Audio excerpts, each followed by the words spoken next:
నమస్తే TV triple 9 news ఇక వార్తల్లోని వివరాలు చూద్దాం. విశాఖ దక్షిణ నియోజకవర్గం కూటమి అభ్యర్థి వంశీకృష్ణ శ్రీనివాస్ యాదవ్ నామినేషన్ జన సునామీ మధ్య అట్టహాసంగా సాగింది.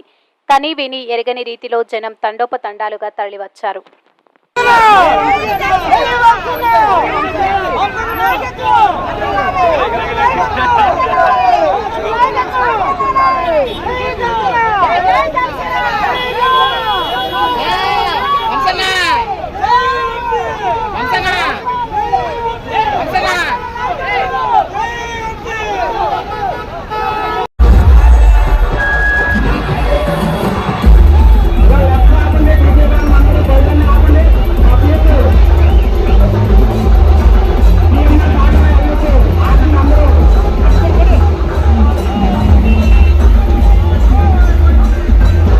వార్తలు ఇంతటితో సమాప్తం. మళ్ళీ తిరిగి ప్రసారం అయ్యే టీవీ ట్రిబుల్ 9 న్యూస్ లో కలుద్దాం. అంతవరకు సెలవు.